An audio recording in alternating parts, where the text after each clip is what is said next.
Okay, this week I'm going to record the lesson probably about 3 separate lots because I don't think I'll get through it in one hit without making any mistakes or swearing or anything like that. So first thing is to open our database from last week. So I'm going to open Access 2010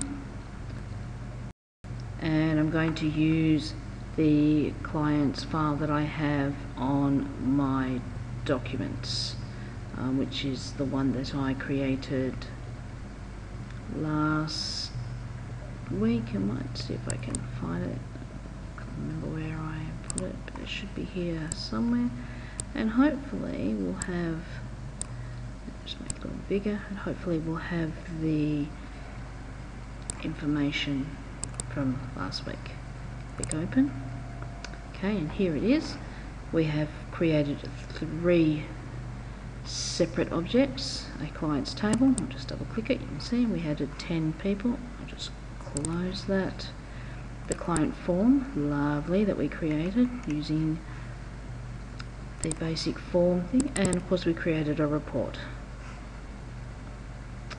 So what we're going to look at firstly this week is the ways that we can validate data in our database. And there are a couple of ways of validating data or making sure that the data within our database is consistent.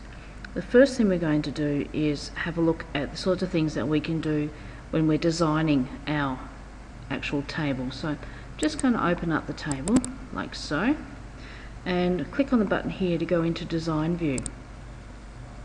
Now some of the things that you can use to ensure the consistency of your data is firstly to choose a data type that is relevant. We've chosen text for all of ours, but there are different types of data types that we can choose. So our field, if it's a date field, we'll choose something for date and time. If it's going to have numbers, we can choose number. That way we can make sure that at least the data going in makes sense. We don't really need to do that with our fields that we've got, but we'll certainly will when we create our other table. So some of the other things that we can do is we have the properties down the bottom section here. You can see I'm spinning my mouse around, and we can add some validation down here as well.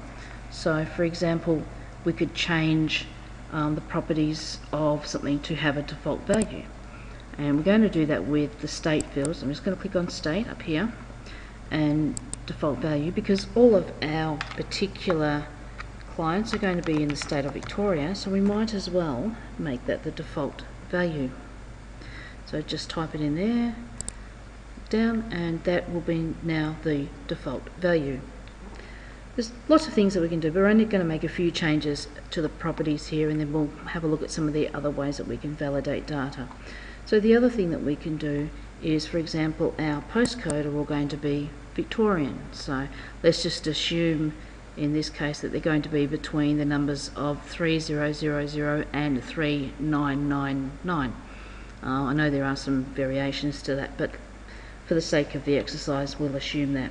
So again, go down to, click on postcode, go down to the validation rule, and a couple little buttons appear down the bottom here. So I'm going to click on those little buttons. I'm going to click on operators, comparison, and we're going to use this between one. So just click it, and all I need to do now is change those two values. So between 3000 and 3999. That's all I need to do. Happy with that? Click OK. And the rule becomes down there. And of course, if the data is not accepted because it doesn't make that rule, we can add some text that will display if that's the case. So the text I could add could be something along the lines of value entered must be between 3000 and 3999. And this error message will appear if the data that we try to enter doesn't meet that criteria. So that's another way of validating. Some other things that we're going to do while we're here is just to make sure that some of the fields that we want data to be in are set to required. That means that you can't leave those fields empty.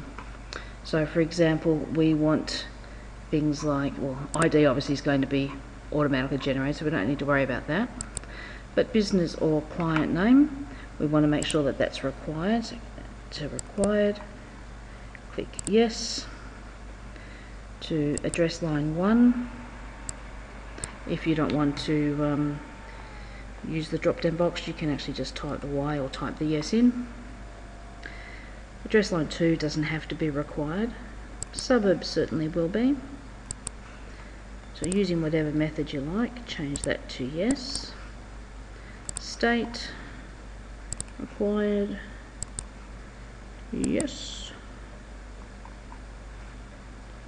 Postcode, required, yes. Client or business type, required, yes. Contact name, required, yes. And I think we'll make the phone number also a required field. And yes, so we've made a couple of validation things. One, our postcode, we've got a default state of Victoria, and now we have made some text in the fields compulsory. So I'm just going to save that. I'm not going to bother testing for the new rules because I know that's going to be okay, so I'm just going to click no and change to our view. And if I go down to the bottom here, I'm just going to try adding a new record, so it should come up as number 11. Test record, test, yeah, I'm getting boring, it's getting late at night. Test Victoria comes up by default, which is very nice. I'm going to try putting in 5, 3, 2, 1, 5, 4, 6, 8, whatever. Press tab. Okay, that doesn't meet the criteria, so we get this little error message. It says value entered must be between 3,000 and 3,999. So that's working. So let's make that something that's going to work.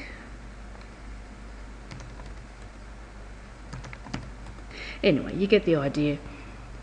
So if I keep going across, okay, and the other validation that we were going to test is making some fields compulsory, and here it's popped up with the first one that says that the address line 1 must have a value in it.